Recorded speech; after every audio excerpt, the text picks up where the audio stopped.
G'day, I'm Pete and I'm the Aussie Bush Cop. I'm going to be sharing with you some stories about my time in the New South Wales Police Force. I had a tumultuous time as a police officer up there, and because of that I decided to retire and move to this beautiful island in the middle of Bass Strait called King Island, where I became a homesteader. I had chickens and ducks and highland cattle and a whole bunch of stuff going on where this is my cure for being in the New South Wales Police Force, and look forward to sharing my stories with you. G'day, how you going? I hope you're having a good day, and thanks for joining me, and I'll share with you another story from my time in the New South Wales Police. One of the enduring questions that I've been asked is that, are police always on duty? It's an interesting question which kind of has a dual answer. One is that police aren't always on duty, otherwise you'd be getting paid 24 hours a day. But it's true that police are always police and have exactly the same powers of arrest whether they're off duty or on duty. Of course, when you're on duty you have the benefit of wearing your appointments belt and having all the kit that goes with it. I sometimes think we carried more than Batman.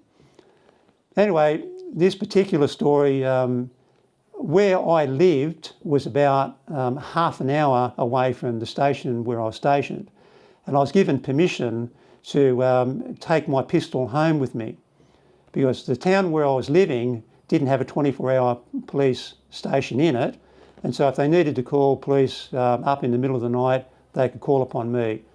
So anyway, I used to travel with my sidearm on, but I always wore a coat, like a private coat over it, so people driving past couldn't see that I was a policeman because I was in a private car, of course.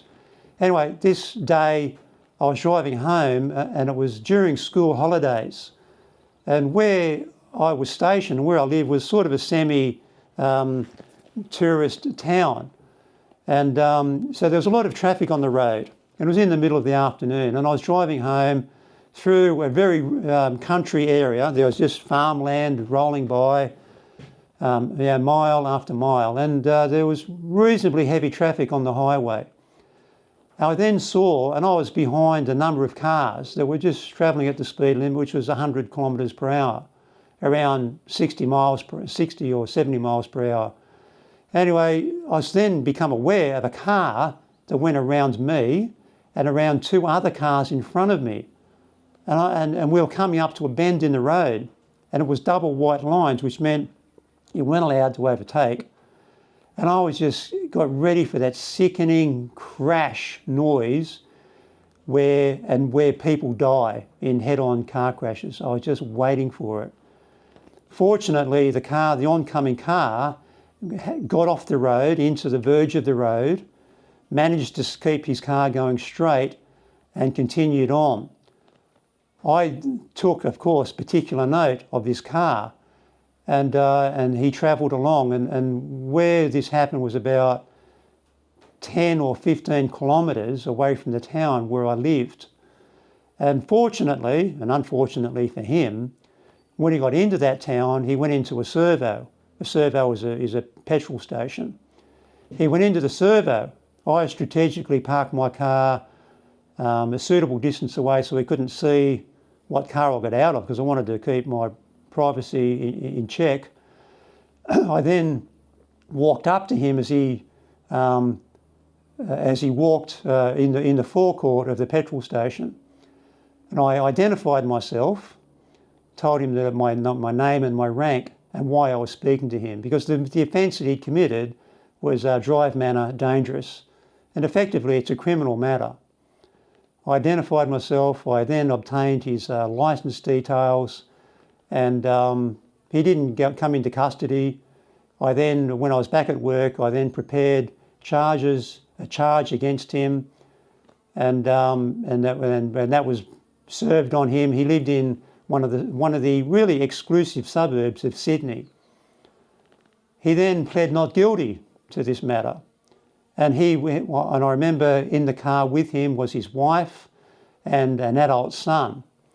And they presented themselves in court at what you call a hearing, where he will give his evidence, I will give mine, And a magistrate is someone who presides in the local court, which is the first criminal court in New South Wales. Anyway, he gave his evidence, I gave mine, and the magistrate, of course, then has to make up his mind, who am I going to believe? And I can't sit at the bar table because I'm not admitted to the bar.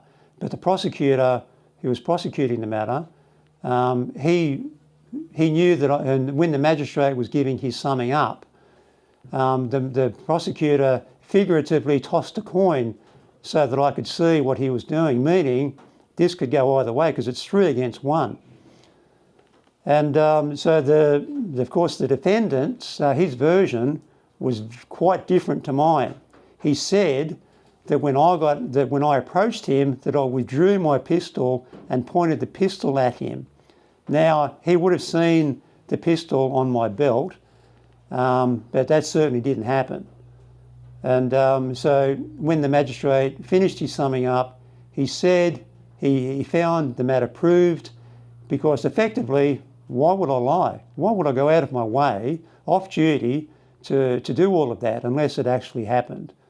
And then what happens is that the magistrate is not allowed, and I knew this because I prepared the court papers, which included a criminal history. And I knew from seeing his criminal history that he was a serious crook. He had only 5 charges, but they were for serious matters. One of them was malicious wounding, that I can recall. And anyway, I'm so glad that the magistrate found him guilty, and that he was convicted and he lost his licence, and I really can't recall what penalty he got, but that's the story of an off-duty arrest. Thanks for listening.